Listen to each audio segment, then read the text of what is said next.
So, what's up, y'all? My name is Ian Edwards, and welcome to the Soccer Comic Rant. If you're watching on YouTube, like and subscribe. Tell some peoples. We're also on iTunes, and we are also at On the Volley. Not On the Volley. I want to say allthingscomedy.com. That's what I really want to tell you. And if you let me share On the Volley on the screen. Not On the Volley. Let me share allthingscomedy.com on the screen. And it's a podcast site where if you go there, there are some of the top comics in the country, in America, that have their own podcast there. Alonzo Bolden has his own podcast there. Jackie Cation has the Dork Forest podcast there. Tom Papa, Breaking Bread, has his podcast there. Eric Griffin, Ron Funches, Relatively Sane by Jen Kirkman. We got some of the top comics here. We got Al Magical, Matt Rogers, Bill Burr, and the Monday Morning podcast. You got Eddie Pepitone, Danish and O'Neill. There's also the where is it? The Burt Burr podcast. Burt Kreischer and Bill Burr have a podcast together. So to get your podcast fix, go to On the Volley. Why do I keep saying On the Volley? Go to allthingscomedy.com and listen to this podcast and a bunch of other podcasts from Funny Comics. And now on to onthevolleyapparel.com, who is the sponsor. And if you go to onthevolleyapparel.com, they have tanks, tees, hoodies, and sweatshirts for men and women. And you go there, use my promo code Comic Rant, you can get you some of this gear. And my promo will give you a 20% discount. So, and you see like the Wu-Tang shirt, the Tribe Called Quest t-shirt, and just a bunch of gear that they can also outfit your local soccer team. So go to onthevolleyapparel.com, use my promo code Comic Rant, get 20% off any of these items or a bunch of these items. Knock yourself out. And let me stop sharing the screen. And I also want to thank our producer Aaron Brungardt for putting this all together. And we have two guests. One is a Southampton fan / comic from the UK. Give it up for Lee Hudson, everyone. Hey. Thank you, Martin. You're everyone. And everyone, give it up for Martin W. Harris, actor, comic, sports writer, plus regular writer. But it's a sports show. So Martin has written articles and continues to write articles for 442 magazine. And what up, Martin? And he's been in several movies, including The Hunt, and the voice of a lot of characters that people kill in video games. What up, Martin? Very true. Yeah, I was shooting a movie in Bakersfield, so I just came back from Bakersfield and happy that I managed to come back on time and participate in this lovely discussion, as always. All right. Well, we have some news for you.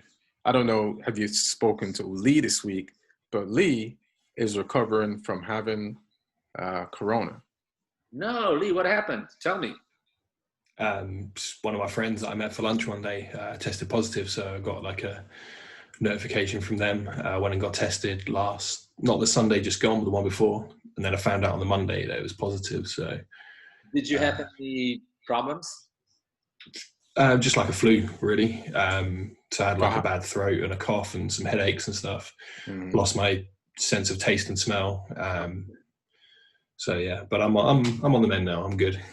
I just read an article just to bring some positivity into it. I just read an article that 30% of COVID people who survived COVID, it's a new information, develop serious mental illnesses. How is this a positive spin?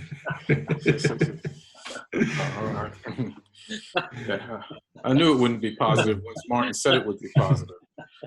But it was a lot of fun going back through all the contacts I'd had. the few days before and everything, trying to figure out, because I've been doing some shows as well. I know. And luckily, there was another comic who I drove to a show with on the Saturday. We spent like 3 hours in total in the car, and he tested negative though, and so did all the other comics on the show. So when you drove in the car, was the windows up? Were they down? What were the conditions of the driving? No, it was nighttime. Windows were up. Had the air conditioning on though. So did you have your mask on or not? No. No. Okay. But yeah, he tested negative, so says a lot about the aircon in BMWs. But Lee, are you not in the lockdown at the moment? We are now, yeah. Yeah, that came in from no more shows last Thursday. Not until December now, when they reopen. Wow. So 2nd of December, we're now on national lockdown. So I just had to start my lockdown early. Yeah. How's the new lockdown compared to the old lockdown in England? I mean, I don't know yet, because I haven't been able to leave the house for the last 8 days now. So it's apparently like not as bad as the last one. You can do a little bit more, but still can't go anywhere public really, other than shopping. Right. Buy food and stuff, or go out for a walk. All right. Well, I'm glad you're feeling a little bit better, and now is the time, since you have no taste, to enjoy your own cooking. You know what I mean? You won't know. You won't know how bad it is, so you're good. British in general, I'd say. Yeah.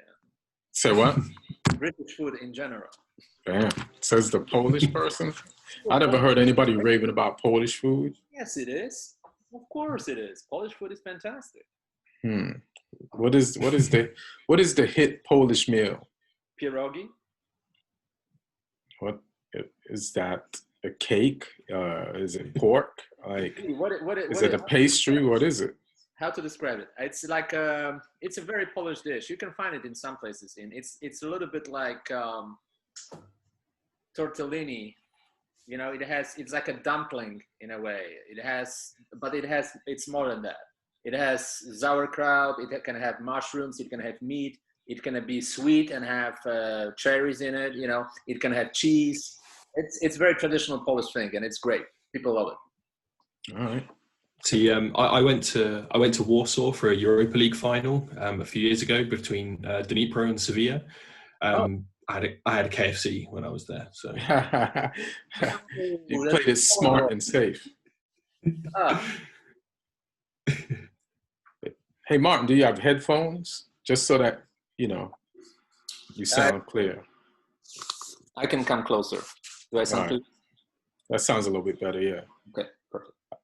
So I guess the first thing I want to discuss is something me and Lee was just looking up. So there's a FA chairman or ex-FA chairman, and his name is Clarke. And here are some of the things that he said. And after he said these things to Parliament, he had to step down as chairman of the FA.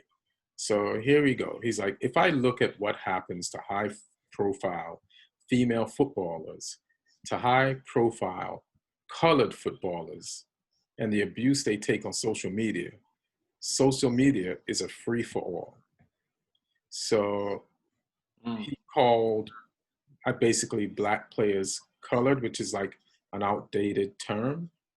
But at the same time, he was trying to defend the minorities and women, he kind of insulted them by using terms that are like old school and considered outdated and racist.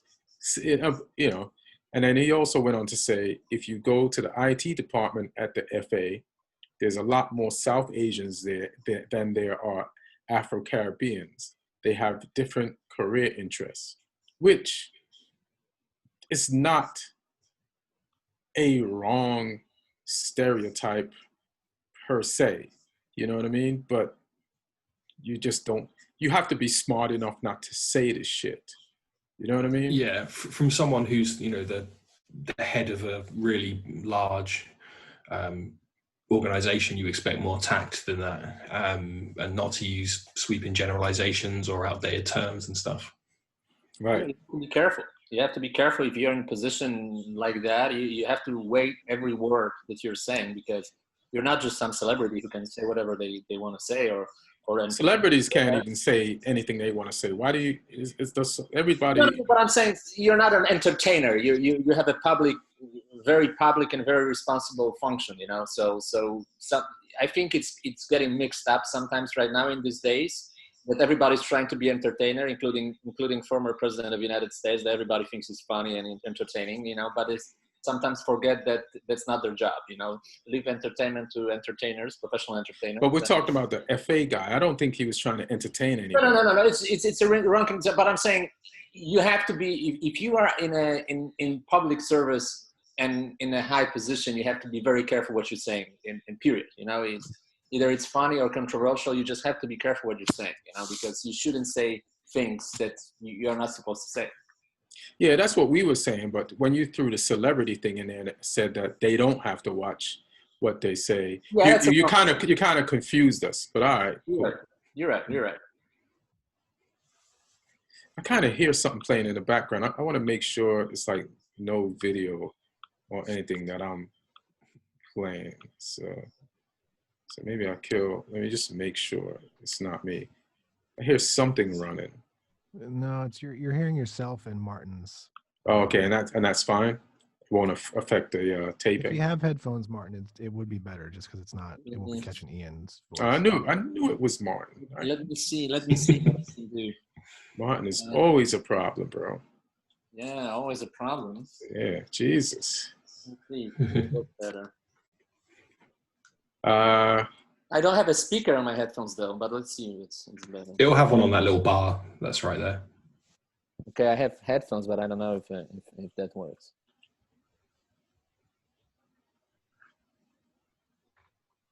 Well, yeah, somebody talk. So while Martin fixes that, you know, this was what was this, week 8 in the Premier League or week 9? I think it's week 8, yeah. Week 8, and a bunch of teams, everybody played, and after everybody played, there's a lot of different results, a lot of flip-flop reactions, but one thing that's been consistent in the Premier League this season is Southampton. Southampton, you won this weekend, right? Yep. We started the season a bit poorly, but we've turned it around since then, been pretty consistent, which is nice. And so what's going on over there in Southampton? You just beat Newcastle, a decent Newcastle team that can beat people, that will take points from people. And you guys just beat them. Like, I thought this was going to be a tough match, and you guys kind of made it look easy. And so I know I rate Husenhausen. I rate him as much as it's hard for me to say his name. But like, what's he doing, and what did you guys do in this game, and how are you doing it in these other games? I think the players they're just confident at the moment, and they've bought into his style of play, and they're executing it well. I mean, they did it sort of last season after we came out of the first lockdown. We played pretty well towards the end of the season. And like I say, we started the season poorly with the Palace game and the Tottenham game, but since then, yeah, it's just the players are confident. They know the system. It's nice to see we didn't really feel the loss of Danny Ings too much this week. Shea Adams scored a great goal.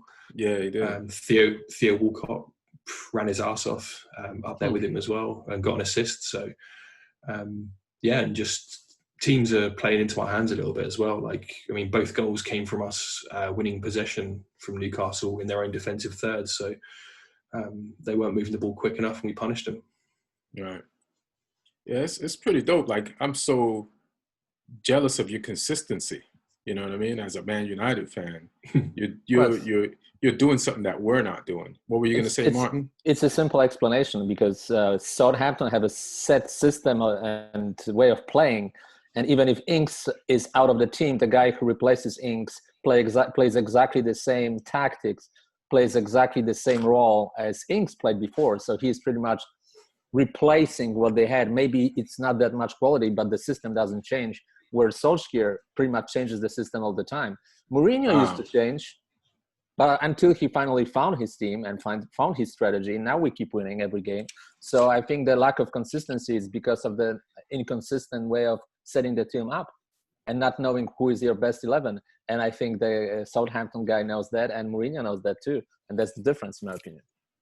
Well, we can skip out of this and go to Man U. And since you brought like Solskjaer up, and we beat Everton 3-1.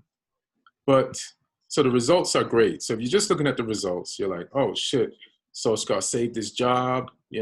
Team went out there and they played for him. But when you look up the lineup, right?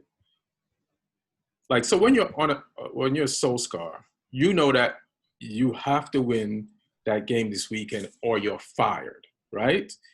There's no question. It's like you said before, Martin, like you don't want to, if you're having a bad run before the international break is when people usually change their coaches. So, Solskjaer couldn't afford to lose this game. So as a coach, you know this, you're not stupid. So you're going to pick the team that you think will get you this win. And that's the problem with Man United. Not that we won. It's the people he picked to guarantee him this win. Because he's going to pick the people that he trusts, believe in him as a coach. So then you look at the people he left out and you're like, it's some of the best players. And one in particular, Paul Pogba. So you're like, is Pogba on the bench because he doesn't believe in Solskjaer 100%, which means even though we won the game and Solskjaer saved his job, that means we have a major problem because Juan Mata started over Pogba. So what do you guys think about just that? Besides the remarkable fact that Bruno Fernandes had an amazing game and Cavani came in and had a goal, an assist from Bruno Fernandes, and the rest of the team, a lot of people put in good shifts like Fred. The McTominay thing worked. Yeah, I think one of the big things was the midfield. I think the reason he left Pogba out was you look at the Arsenal game, and Arsenal played quite a defensive midfield and just nullified him. And Everton have Doucouré and Allen in there who are both really hard working and they like to defend those two. So I think he looked at that and thought maybe they would stop Pogba from playing. So he went with the midfield he picked, which if he had two defensive guys in there with Fred and McTominay, that allows Bruno to then be a bit more free. It's asking less of him defensively if he's got those guys behind him than if he's with Pogba in there. Martin, what do you have to say? Well, definitely it's not working out with Pogba. I don't think him and Fernandes can play together. I don't think that it works. I think that he has to make a decision what's the best setup for this team. And if it is Fred and McTominay doing the dirty work behind Fernandes, who is given a free role, which he likes the most, that's where he's at his best, then that should be the lineup. That should be the setup. The problem with Solskjaer is, although he has some good ideas, he is a good guy, and good guys sometimes finish last. And why is that? Because he doesn't want to hurt some players' feelings, and he tries to find a spot, find a role for everyone, and he doesn't just want to give up on someone where he possibly has to. He possibly has to give up on some people, and it's probably not his nature, and he's struggling with it. But that also, unfortunately, has an impact on Man U, that you are so inconsistent as a team because you are extremely inconsistent. It's almost impossible to predict which team will show up at any given moment, because you can win at Everton and you can be beaten at home by a really mediocre Arsenal team. So that's the thing. I don't think Arsenal's mediocre. So I disagree with you. They just showed it. Yeah, but anybody can just get beat. Like me. Who's further in the table, Arsenal or Man City? And if Man City's ahead of Arsenal in the table, it ain't by much. So that means you'll be. They have one game left. So yeah, but it's like there's no guarantee Man City's gonna. They both have the same amount of points, but there's no guarantee Man City, the way they're playing, is gonna win that game either. So it's like that one is a 10 and one is 11th, and you believe by the end of the season, Man City will be definitely high up the table, and I believe Arsenal will be. You know, and I think the performance in Turkey was a lot worse than the Arsenal game. And to be fair, I did sympathise with Solskjaer when he talked about, you know, it was crazy that they were playing the 12:30 game after playing in Europe only 48 hours or whatever it was earlier. I thought that was a little bit harsh on the scheduling side of things. I can definitely agree with them there. But I mean, the game in Turkey though was one of the worst I've seen from United in a long time. But he lost a game he should have won, and based on like the squad that he picked and how he set everybody up, that caused it. Like that was an easy 3 points. Yeah, he's got no excuses there at all. He's got no excuses there. So he's upset. So here's the thing: when Pogba made that rant, not Pogba, Solskjaer made that rant at the end of the game, afterwards, after the game against Everton, and he's cursing out the governing body that made him play like, in America, it was 4:30 a.m. The game was on right after coming from Turkey. But my thing is this, like, yeah, the schedule is shitty. Yeah, and I agree. The schedule is shitty. People don't get to get rest. But also, Man United and other teams, but let me just specifically talk about Man United, have a bunch of players that they are not using. So the schedule is shitty. But what all teams should have is enough players to handle the shitty schedule. Because we have players that we don't believe in. They're not as good as they should be. And they're on the team. And the schedule should, like, get them playing time, but they're not good enough. So they don't get playing time. So only the players that are good. So to me, it's like, Man U should have the players that can deal with that schedule. And we don't. And that's not the governing body's fault. That's the coaches before Solskjaer. It's the boards of Man United's fault. And it's also maybe not so much Solskjaer's fault, but he should be upset at Mourinho, Van Gaal, and Ed Woodward for not getting rid of players and getting ones in that could completely, we should have enough for everybody to be relaxed. So that's not the board's fault. So when I saw Solskjaer being angry, I figured he's mad about something else, but he can't say what he's mad about. So let me let some steam off about this issue, which seems like a legit issue, but it ain't really that legit because everybody, you know, you're in this many contests. Why don't you have the players for that many contests? It's not like they won't let you use them if you had them. Yeah. Yeah, but if it's not working, you know, then you have to stick to what's working. And possibly Pogba is just not working. He has been there for 4 years now, and there was not a stretch, like a really long stretch enough to say that he might be the guy for. Plus, I really think that him and Fernandes play the same position. I really think that Pogba is the best in offensive role, and that's Fernandes. And I don't think Pogba can adjust and play. If you want to play Pogba halfway out of position, he'll give you halfway Pogba. You know, not full way Pogba. That's my opinion. Well, here's somebody who's backing you up, and it's the French coach, Didier Deschamps. And he's like, Pogba's in a situation with his club where he cannot be happy, neither with his playing time nor with his positioning. He is not in his best period. He has had a series of injuries, and the COVID-19, which has hit him quite hard, he needs to find his rhythm. So, which is something I mentioned last week, like he's recovering from COVID, and I don't think he's his full fit self. So here goes Didier. Didier says, with me, there is no such concern.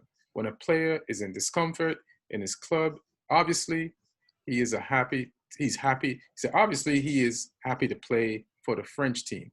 And he said, he will tell me about his feelings, and I know him very well. It will go in a positive direction. So he's saying he deals with Pogba better. He probably plays Pogba in his position more, and Pogba's happier basically with him.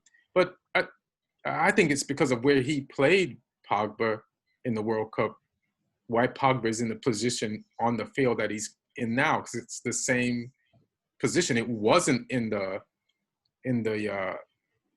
Bruno Fernandes position. But just the fact that the coach of France is saying this, it's almost like he's saying something that Pogba told him, because he sees Pogba on international break and they talk during the season. So it's almost like he's speaking on his players' behalf. So like I said, it's just not a great sign for Man United, period. And that this Pogba situation is going to be, but there is a formation. Look at Man City. They got so much attacking talent. How come they get their players in? Like, why can't Solskjaer figure that out? There's a different mentality at City though. Like even like David Silva, if he lost the ball, he was working his arse off when he was there.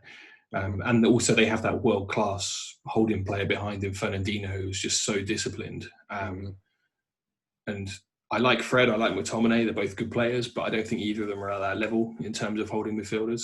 Right. And even at France, he had Kante in there as well, or Matuidi, who are, just great at that role. So, yeah, it's I think it's a personnel thing again, which, like you say, is been the fault of United for a few years now. Yeah, it's a problem. And even though we won, it feels like a stay of execution. Like if Solskjaer doesn't figure something out, he's going to lose his he'll lose his spot as a coach. I feel like there is a possible formation that could fit Pogba and Fernandes, and everybody could be happy and we could get goals. It means we may not be. I think Pogba might be suffering right now, positionally, because of the defense sucking. You know what I mean? It's like our defense sucks. So to make our defense look good, you have to put two midfielders to be holding, and then that's one of Pogba's positions. So it's like he's really having a bad time at Man U because of Maguire and Lindelof. You know what I mean? So Maguire right now, Maguire and Lindelof are looking good because we're having clean sheets or only letting like one goal in per game, but Pogba looks bad, but everybody looks at Pogba playing bad and nothing else. So it's weird. It's almost like when I look at Ozil at Arsenal, I'm like, ooh, I'm glad we don't have an Ozil, but we might have an Ozil. Yeah, that's somebody said on the Guardian podcast the same thing, that he's the Ozil of Manchester United right now. Yeah, what's that? Yeah, and the COVID thing true, and the injuries thing true. Mm-hmm. But still, I don't think how you can solve the position thing, because they tried to play them together, and it worked in certain situations, but I don't think it can work long term, because you need those Freds and McTominays there to clean the house for the creators, and there has to be a balance, especially when Wan-Bissaka likes to push forward, and he's not very good in recovering to defense always. Sometimes Maguire likes to push forward too. So you need that protection. You need that. You play better with that protection. You play better as a team. Yeah, I feel like we play better with the protection. The problem is, it's not even Pogba. It's like if Pogba doesn't score or have an assist, everybody's like, he had a terrible game, even if we won. So you're damned if you do and you're damned if you don't. Like I like how people conveniently not understand football when they have an agenda against a player.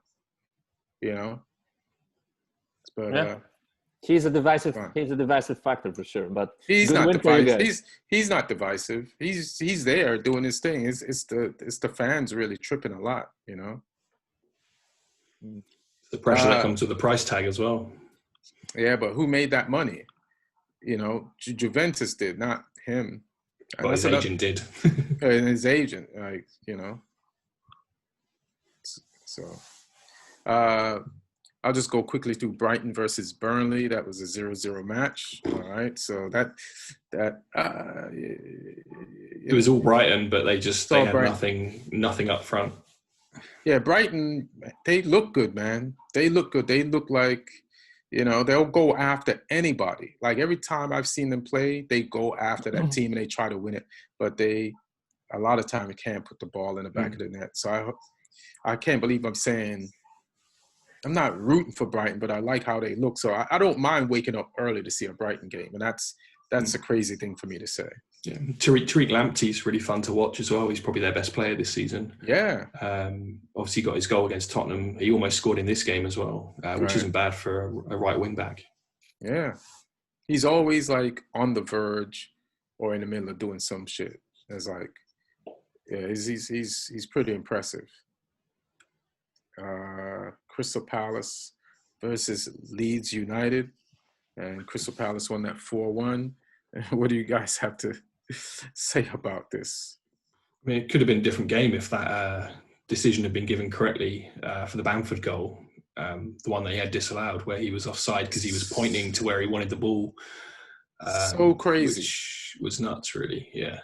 Yeah, and what they were saying, that the shoulder or the part of the arm that you can legally touch the ball with was offside. Yeah. It was a silly one, really. But I mean, that aside, it was a fun game to watch. Most league games are, because Leeds are just so open. But Eberechi Eze for Palace was really good to watch. Got a couple of assists and a goal. That free kick. I blame that free kick on the goalkeeper. It's like, what are you doing way over there? Why wouldn't you? Let me ask you a question. Why don't goalkeepers stay in the middle of the goal? Like, what is this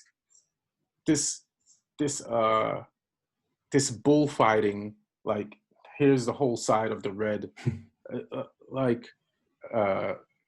They don't want to stand behind. They don't want to stand behind the wall. They want to put the wall one side, and they want to be able to see it on the other side. But yeah, how good did that work for him? Not very well at all. Yeah, exactly. So it's like, yeah, it's like I've had a problem with some goalkeepers positioning on free kicks where they slide too much to one side, and it's like you want to see him kick the ball into the net. You want to have a spectator seat, because the spectators can't save the ball either. So go ahead, take up a spectator's position. And I think Leeds, so were these goals like mostly like counterattacks because Leeds attacks a lot?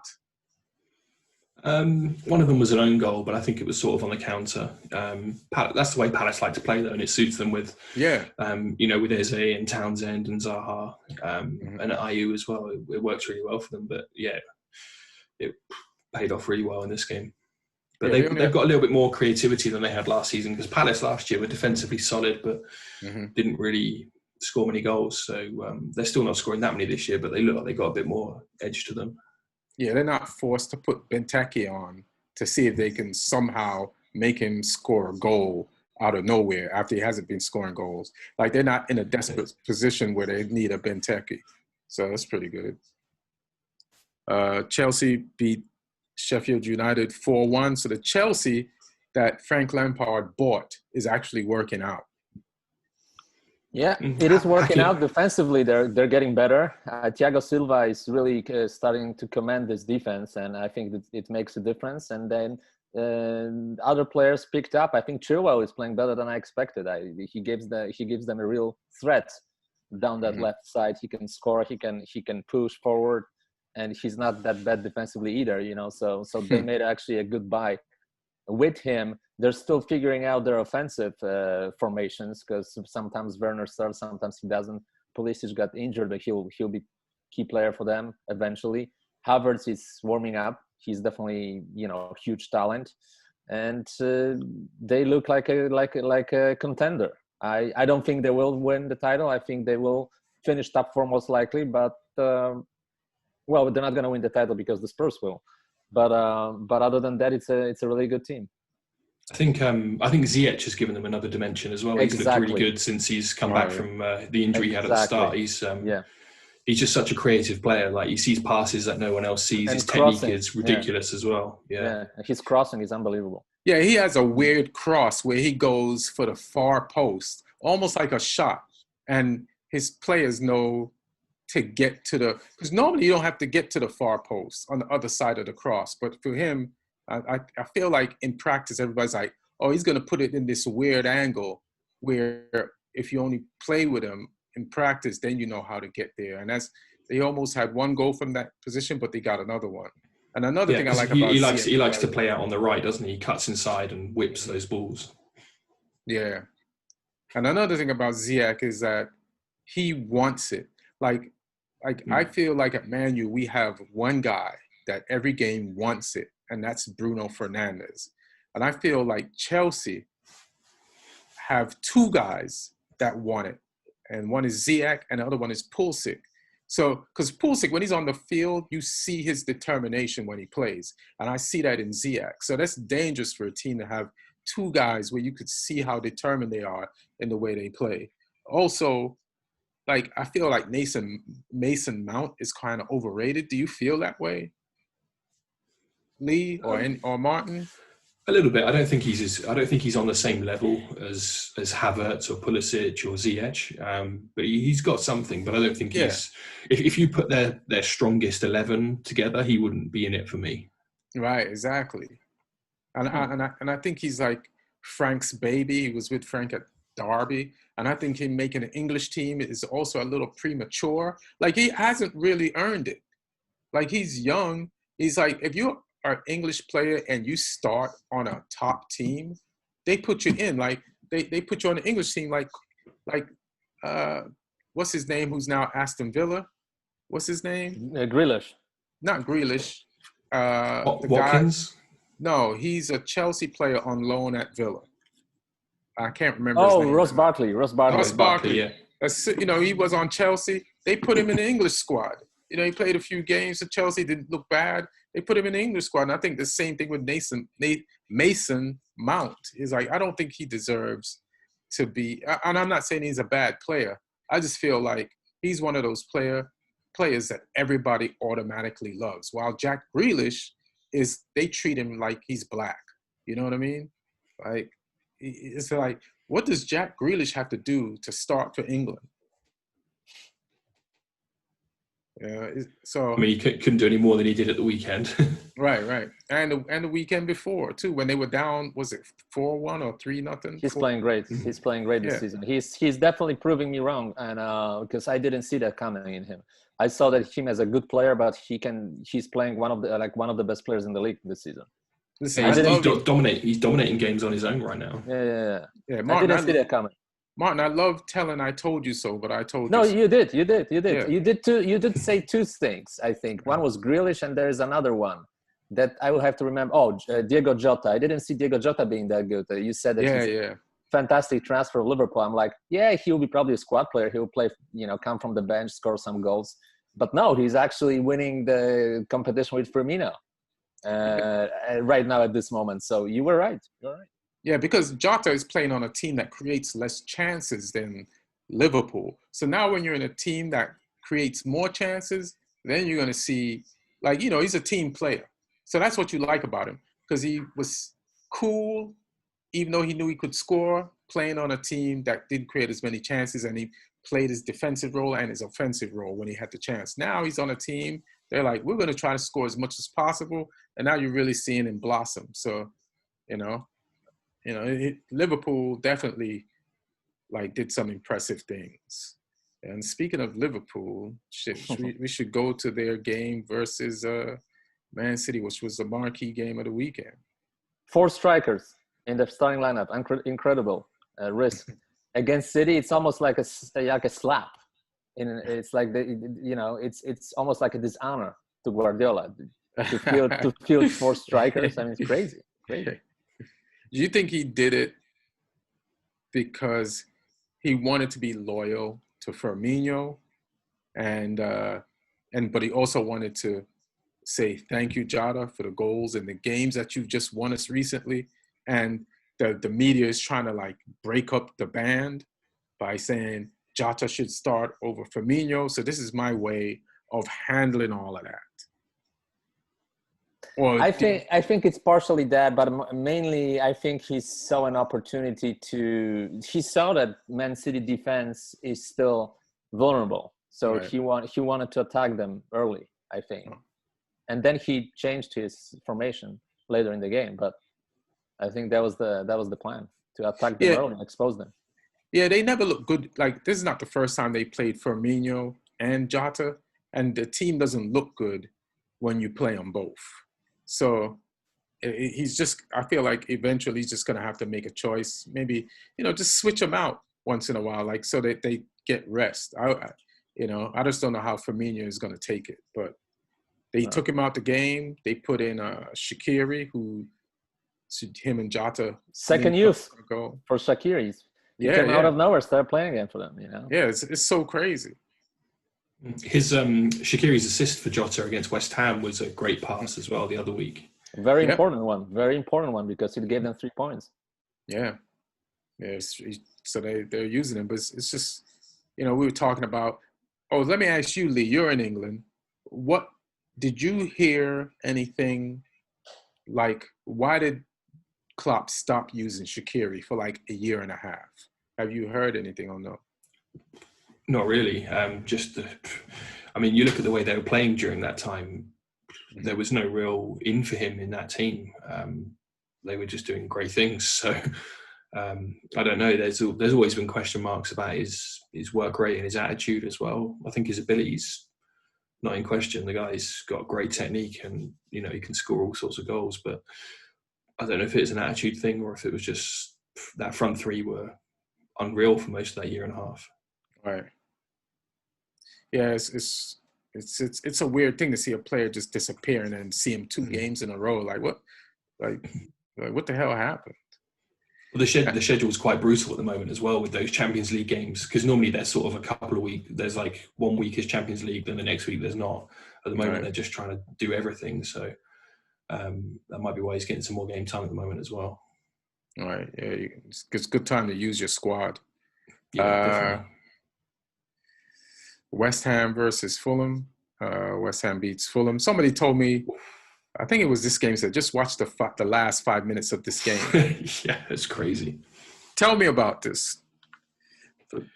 Obviously Souček scored the goal for West Ham, and then straight down the other end they get a VAR penalty, and then Lookman steps up for that. And I don't know why you would take a penalty like that in that sort of situation. Come on, just hit the target with power, and if the keeper makes a save, he makes a save, or if it is a woodwork, it's a woodwork. But there's going to be so many questions asked of you when you take a penalty like that. I missed the penalty, actually. I actually didn't even see the highlights of this game, which is what type of penalty was it? He went for the Panenka, went for the little chip. Fabianski had time to dive and then get back up and catch it. Shit. It was bad. And it's messed up because Fulham, to me, like Lookman has been what's the player you just might mention from Brighton Hove that I'm blanking on for some reason? Lamptey. Since he's gotten to Fulham, he's been their Lamptey. He's been like their most effective player who looks like he's about to do something. Yeah, he's been playing well since he went there. He's been playing well, since he came over from Germany and got there. So for that to happen to him. But hey, man, even this weekend, Kevin De Bruyne missed a penalty, but at least he scored some before.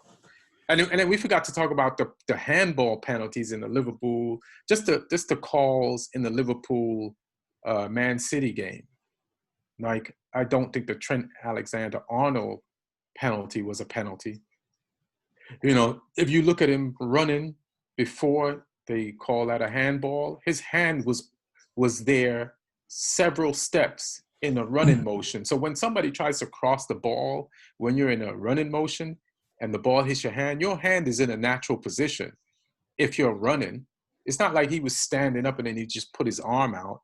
So, and they gave the referees the leeway recently in the rules to not have to say that was a penalty. So they still said it was a penalty. So I'm glad De Bruyne missed that shit. Yeah. And obviously there wasn't any arguments on the Kyle Walker on Mane one. That was definitely a penalty. But yeah, the handball was harsh. I even think Mane embellished that on that one a little bit. Like it's a penalty by today's standards, but that wasn't a penalty 3 years ago. They were like, just get up and keep playing. But did you see Roy Keane's comments on it? Oh, what did he say? I did see him say some shit. What did he say on the wish penalty? He just said Kyle Walker's a clown, basically. Oh, he said he makes said he's stupid. Daft mistakes. He said, what did he use? Daft? What's the English insult he used? Something like that, yeah. But I don't. Do you pick that up from Kyle Walker? On that particular one, I do, because he didn't need to do what he did there. He just gives Mane an excuse to go down. Right. And he wasn't trying to get the ball or anything. It was just just brain dead, really. Mm. Right. But yeah, I thought that was an unnecessary insult by Roy Keane, former captain. But that's Roy Keane, you know. Yeah. Now, he knows what he's doing. He knows Roy Keane. It might have been cute at first. He's funny. He comes off like the guy that says things that he doesn't know is going to be a soundbite. But by now, he knows what's going to be a soundbite. So he's doing that shit on purpose. Yeah, I think he just wants to see himself in the headlines. Yeah. Why not? You've got to score somehow, even if you're not playing anymore. Now, let's talk about a team that's consistently been doing good, but is just consistently scraping out wins or points. Like, they have been consistent point-wise, but it's all by the skin of their scraped-up teeth. They have dirt in their fingernails from hanging on the edge of cliffs and buildings and holding on to leads. Tottenham beats West Brom 1-0. Martin, what do you have to say about your clingy escape room side? Well, fantastic win for Tottenham. Absolutely phenomenal. Classic Mourinho. Classic Mourinho performance. You know, that's what we need. 1-0 for the rest of. This is like the gentleman's result. That's what it's like. It's called a gentleman's win. 1-0, classy, without booing the opponent. 1-0, showing we're better, but we respect you. This is 1-0. You know what your wins are like. This is what Spurs wins are like. Say you're hungry and there's KFC, you're not KFC, and there's a really delicious steak, you're not steak. Your wins are porridge. If you're starving and you want something to eat, I'll take this porridge because it's food, but it's porridge. So your team is winning like porridge, Mark. Except of the game against Man Utd, though. Yeah. And sure.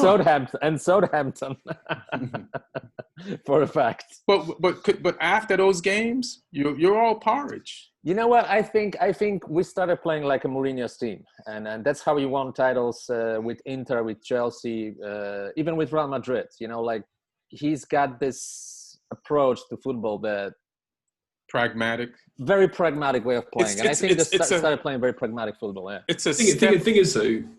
I was going to say, like you were attacking them, you were making chances, and I think maybe the mentality under Pochettino, that game would have been a 0-0. No, let me say one thing because I was just getting there, and then whatever you want to say.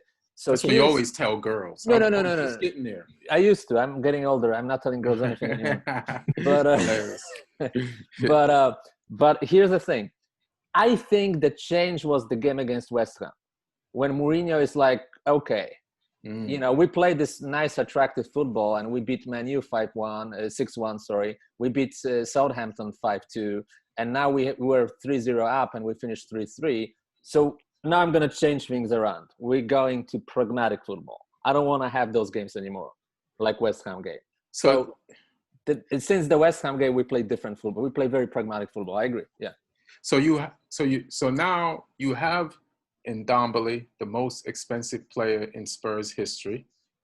You got Harry Kane. You got Gareth Bale on loan from Real Madrid, and you have Kane and Son. And you're like, guys, we are going to play like porridge.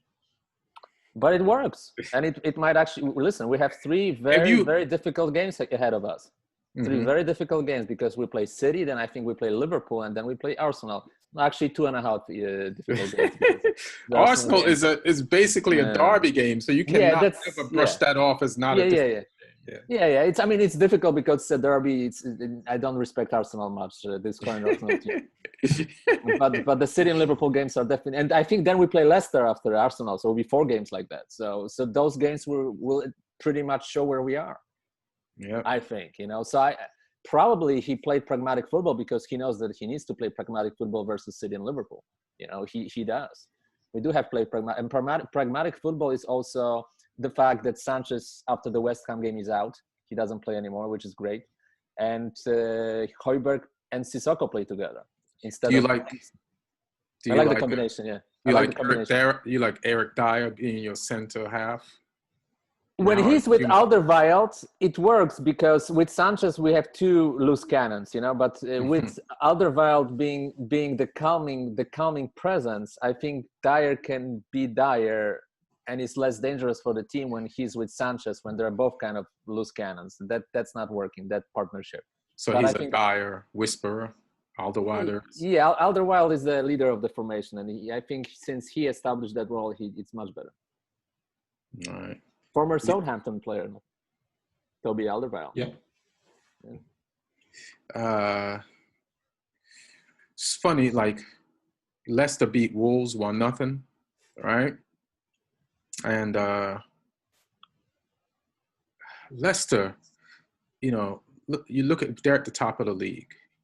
And they're at the top of the league, and then you look at the players that they've sold recently, and you're like, shit, did they just blow another opportunity to have won another EPL title? Like, you have Mahrez at Man City, Conte at Chelsea, not Wan-Bissaka. You have Maguire at Man U, and there's another player that's somewhere that was important to them somewhere else. Chilwell right? at Leicester. Who is it? Chilwell at Leicester. Chelsea, Chilwell at Leicester. Chelsea. Yeah, and, Chelsea, and you're like, yeah, at Chelsea, you're like, yeah, you're at the top of the league, but you're gonna need those players. But at the same time, Maguire. Yeah, I did. I mentioned him. Oh, you mentioned right. So, but now at the same time, there's still. So is this like last year where they start out strong and then they fizzle out because they do need all those players that I just mentioned, or do they continue to find all this new talent? That's like Brendan Rodgers. Like everybody's saying, Pochettino. But I say Brendan Rodgers. If we're gonna get rid of Ollie, I say Brendan Rodgers because. Well, they have one thing in common, though. Brendan Rodgers and Mauricio Pochettino, that they're always praised. They're getting some results, but they never win anything. But Pochettino has had more of a chance to win. Brendan was the coach of Liverpool for... They had a chance. But he got fired like they had a year and a half into the job. You know what I mean? They had a big chance that 1 year when they finished. And then he got fired the year after. Yeah. But you fired a guy after you sold all the players that he could have used. You know what I mean? Like Suarez bit the guy, so then he was out. Then you sold Sterling, and then not Sterling. Yes, you sell Sterling, and then you only left with one. The reason why you almost won is because you had the players. Now you got rid of him, and then now Gerrard is a year older, which was his last year. So then you're firing a guy for some shit that he didn't do. He wasn't responsible for. At least Pochettino got to keep his players and got worse. You know? And then even speaking about, like, you know how you diss Arteta, right? And we're gonna get to the Arsenal Villa game. I hope so. I'm glad Villa won. You know, I like Jack Grealish, and he, we're talking about how hard it is for him to get into the England squad, and it's like he proved it in this game. And but a lot of people are saying, how are you going to tell me, right? Pochettino, right? You're going to tell me Pochettino, but Arteta took a team that was not as good as a Tottenham team, and he, in less than half a season, won 2 trophies already. and you still feel like Pochettino's a better coach. And not just you, other people. How do you feel about this, Leo Martin? Like, I feel like, yeah, Arteta lost this weekend to Villa, but I still think he's a better coach than Pochettino in a short amount of time. And Spurs, when he was with Spurs, Pochettino's team was definitely better than the Arsenal team that Arteta won titles with already, or trophies. Let's not go that far. Yeah. I'm not seeing it. I'm not seeing it from Arsenal. My prediction was they're not going to finish higher than 8th, and I stick by it. I think it's a mediocre team. I think he's making lapses as a coach. In this particular game, he was absolutely outcoached. He was pretty much outcoached out of the stadium in this game. That's how bad he was coaching the team. So I think he's very inconsistent. Young coach with some ideas, but very inconsistent. Aubameyang is not playing very well this season, but it's also Lacazette is missing chances. He doesn't know really what's the same thing as what his best lineup is. Very overrated coach, very overrated manager, and the team is just not good enough. And I'm just wondering how they were able to beat you guys. I mean, it's just not a good team. It's just not a good team. I disagree with you completely. Yeah. What do you think? Very average.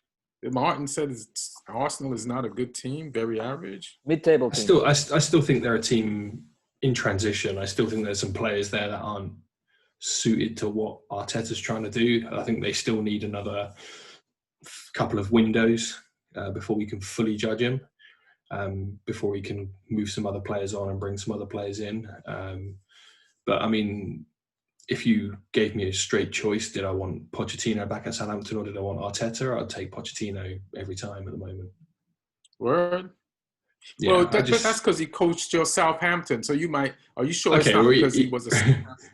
Or even if I was United chairman right now, let me ask you I would take Pochettino. Would you take Arteta over Hasenhüttl? Would you take Arteta over the guy you have right now? Not at the moment. I wouldn't either. I would never do that. Never. I would take Hasenhüttl too. I would take Hasenhüttl too. I think those are two good options. Hasenhüttl?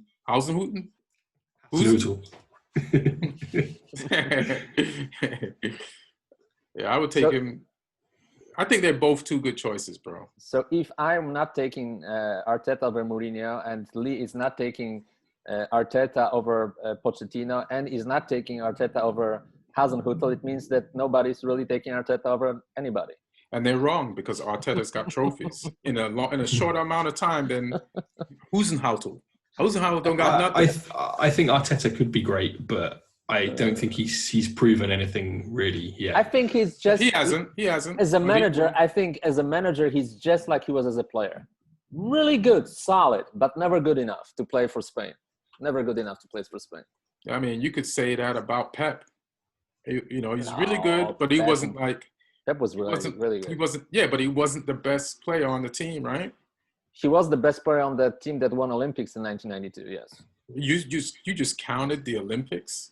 Yeah, because they beat Poland in the finals. I remember the game. Yeah, and that's why. I mean, I was in high school, and I was in the summer camp, and we demolished the TV room after the game. We were so angry, me and a couple of my friends.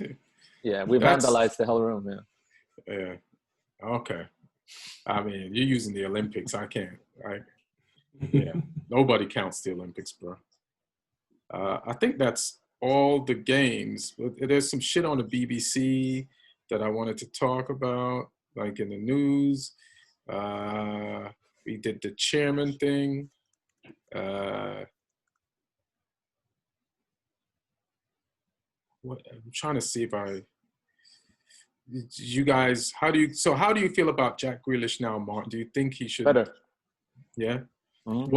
What changed your mind? His performances this season changed my mind. It's a huge difference. It's just took it to the next level. And you can see by Aston Villa results, they're in completely different position this year and then last year. When they it was a miracle that they didn't get relegated. It's more Watford effing up at the end than Aston Villa actually playing great football. You know what's crazy? So Villa is 6th in the table. And they're basically kind of where Sheffield United was last season, and Sheffield United is at the bottom of the table in May. So it'd be crazy if the team. Where did Sheffield finish last year? What number? I think like 7th or 8th, maybe. I think eighth. Eighth is Right. 6th. Tottenham was 6th. I think Wolverhampton was 7, and Sheffield United were 8th. Yeah. So if the team that got promoted last year and finished 8th ends up getting relegated, and the team that got promoted last year and almost got relegated, like finishes near a Champions League spot, that would be bananas. It's a crazy league this year. It's a crazy. What do you think about the league this year? Like, what are they saying over there, and what do you think, Lee? I mean, everyone's just surprised by how unpredictable it is. You're starting to see a few more clean sheets now, but there was a period where every game was just crazy amount of goals. But yeah, everyone's enjoying it though. Just the fact that it's fun to watch at the moment, Right. which is, good considering everyone's having to watch on their TVs at the moment. No one can go to the games. Sometimes, like if you go to a live game, you don't mind it being a boring game because it's a nice experience. You're out at the stadium, but the fact that there's loads of goals at the moment, it's good to watch. And how are English fans like missing the games? You talk to them, like what are they saying about missing the games? I mean, no one's happy about it. I mean, there was a big problem with the pay-per-view thing as well. They put like a pay-per-view system in for some of the games where they were charging people £15 to watch one game, which nobody was happy about. People have been boycotting that, watching it on streams and things, and they gave the money to food banks instead as like a donation. Right. Which was a good thing. But yeah, I mean, no one's happy about it. Before we went back into the lockdown, you could go and watch like amateur football. So some amateur teams were getting like bigger crowds than they've ever had because people wanted to go and watch football. So it's it's been a bit of a weird one, but we'll see. I mean, I saw there was a thing a few weeks ago, I don't know if you covered it on here, United said they could safely hold up to 23,000 or something at Old Trafford. They were ready to do that. They put all the measures in place. Right. But then obviously the cases started going back up and that idea got shelved. Yeah, I didn't get that when you could go to a bar and watch the games in a crowded bar, and that was sanctioned, but you wouldn't spread 20 to 15,000 people out in a 70,000 seat stadium. You could safely like spread them out. And like you said, they had all the regulations in place to pull it off. And the league is like, no. And now the whole thing is shut down completely. Yeah, it's weird. It's been weird watching some of those Champions League games. Like when Chelsea went and played Krasnodar in Russia, you'd see the stadium was half full of people. Right. So yeah, it's strange, but hopefully people can get back in soon because I think it can be done safely. The Locomotive game was straight up packed. There was no space. I was like, who are they? How much of a percentage of capacity did they tell people? Because I'm sure they lied. That shit was like a regular game. The only people missing were the away fans. Yeah, keeping them out. Yeah. But I mean, now that I've had it, they should at least let me in to watch because I'm not going to spread it now. I'm done. I've had it. Have you tested to see that you don't have it at all now? No, they just tell you to stay in your house for 10 days. Like I've not even been able to go out for a walk or anything. Just have to stay in, and then as long as your symptoms stop, then you're free to go about your business again. You don't have to retest or anything. All right. I wonder if I should I'm just going to read off the tables because it's a good time. You're here, and I don't know if the next time I read off the tables, if Southampton will be this high in the tables. We were top for 48 hours.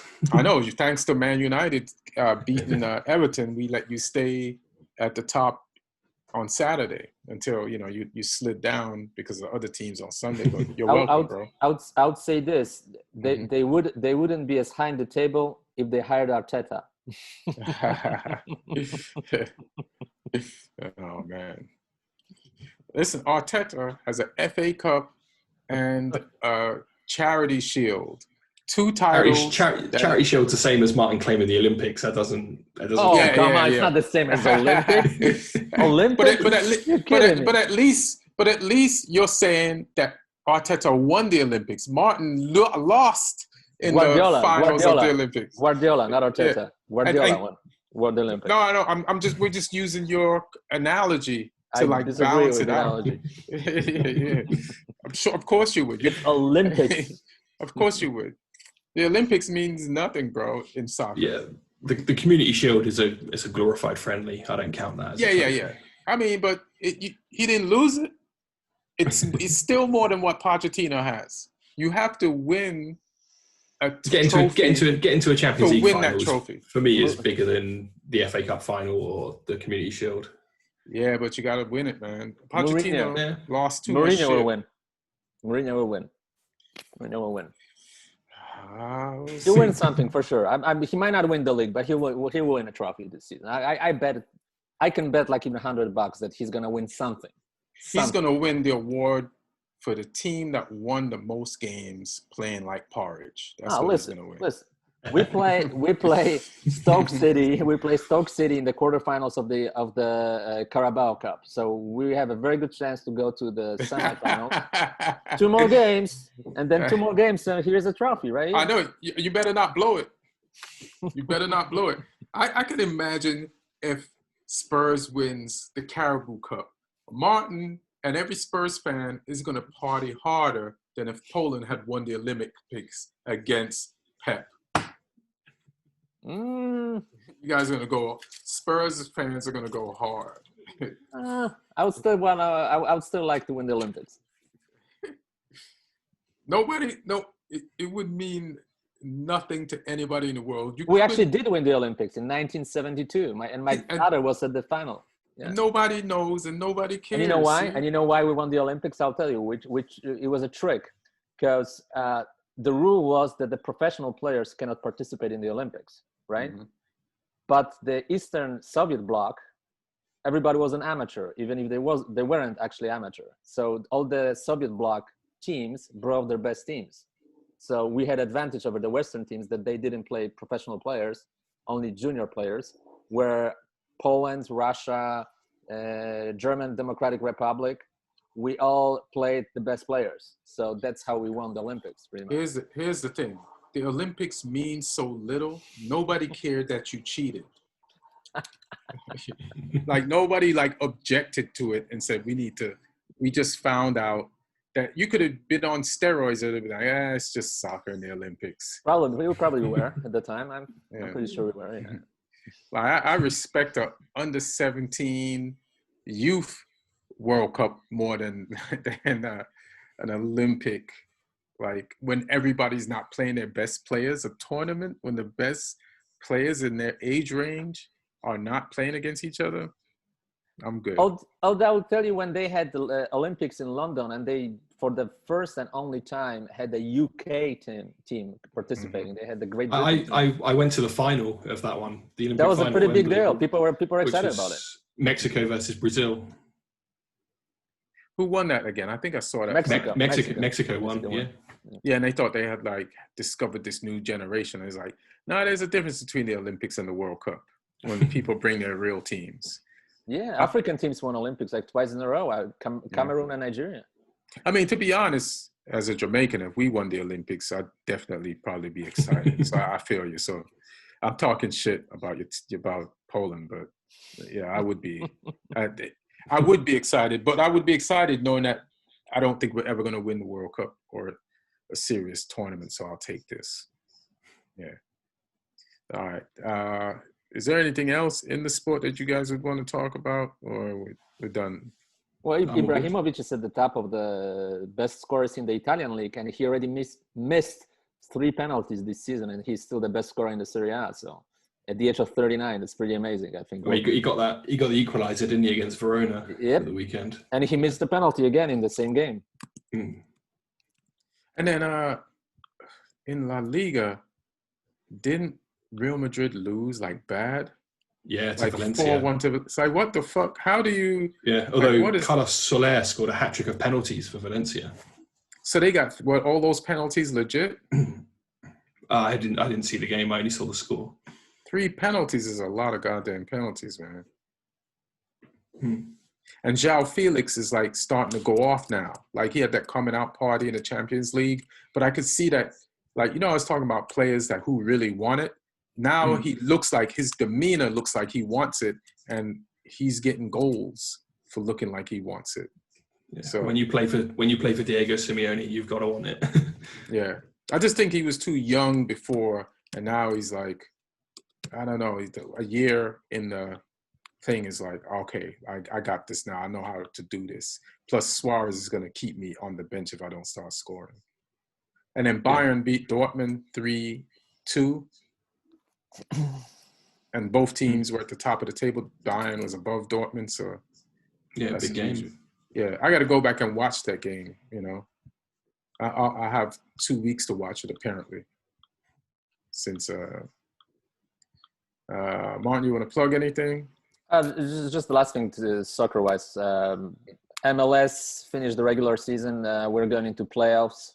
A lot of interesting going on. Galaxy eliminated, fired their coach, Chicharito, a complete disaster.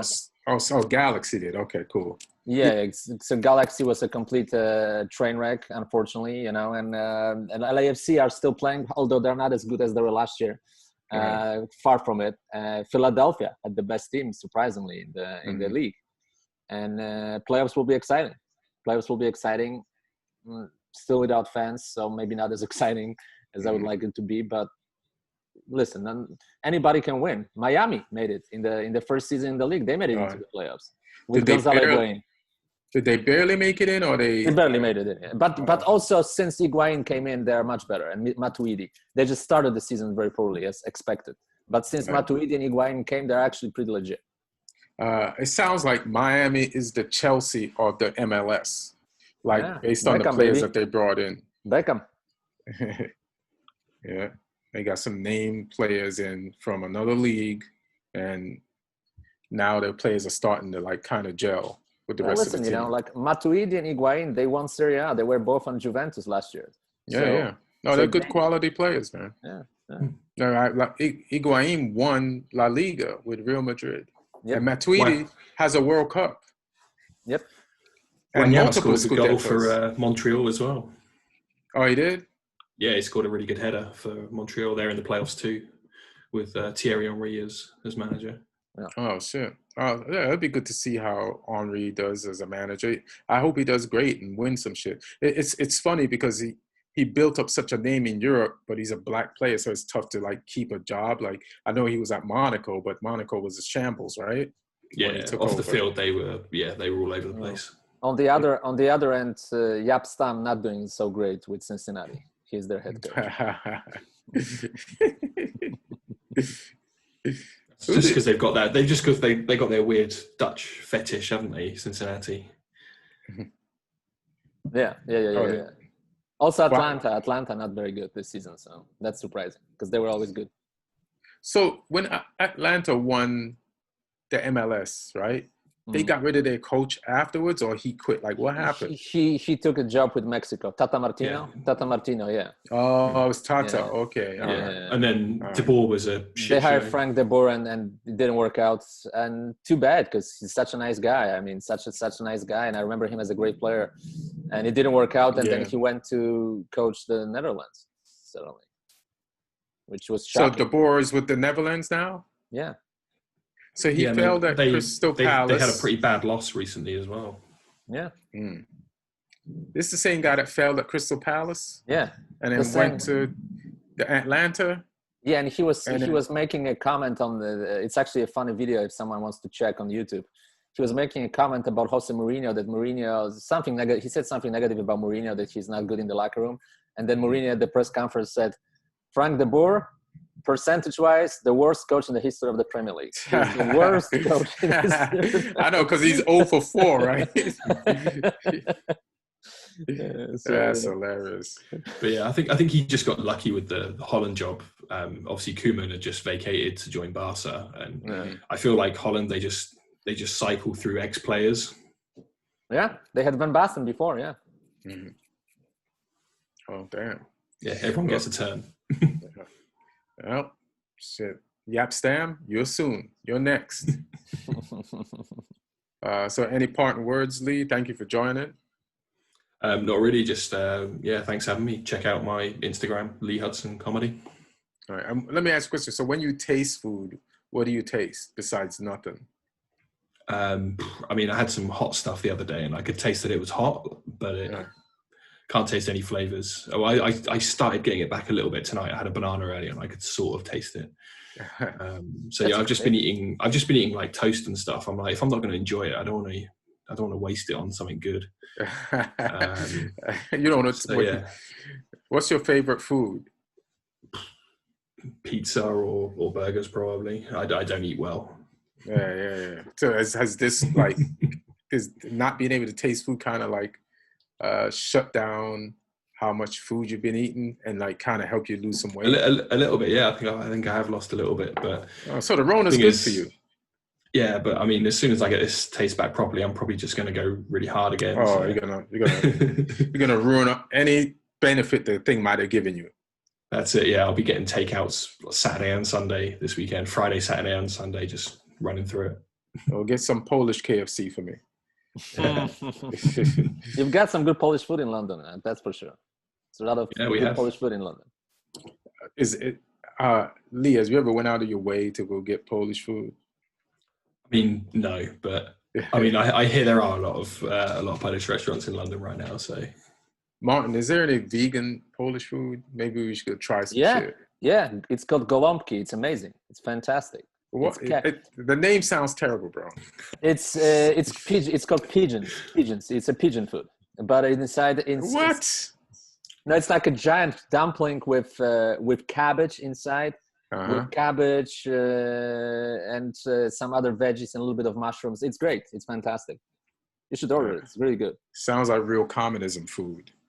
It is a communism food. And you need tomato sauce. You know, it's the best with tomato sauce. All right, let's go to a Polish joint in LA.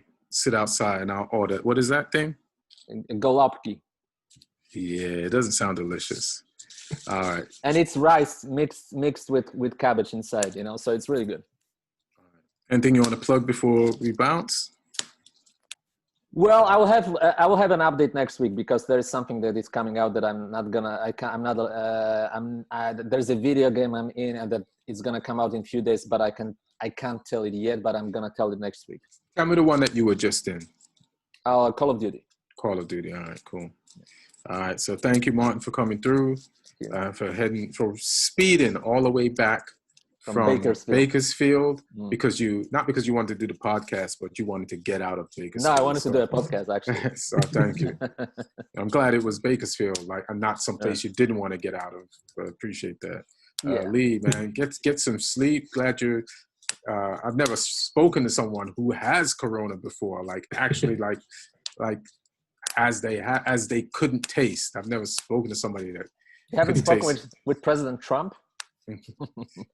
No, not recently. He hasn't called me since last week for some reason. So I don't know. Maybe he'll hit me back. We'll see what's up. So everybody, the election is over. Yeah. Well, maybe it's over. Who knows? Yeah, possibly. You know? It's possibly they might be recounts. Your boy Lee, your boy Boris Johnson was one of the first ones to congratulate Biden, which was surprising because you could think he's buddy with Trump, but he was the first one who actually congratulated Biden. He's desperate for a deal. Oh, he's trying to get out of Brexit, huh? He wants that trade deal, yeah. Yeah, good luck. Good luck with that. Well, take care, Lee. Martin, thanks for coming through. Appreciate you both. And thank you, Aaron Brungardt, for hooking this up. Everybody like and subscribe on whatever the platform you're hearing this or watching this is on. Be careful out there. Hey, man, you know, I just hope this country deals with their win or their loss with humility so that we can all be safe. And, you know, America will be America. So be good. Love y'all. One.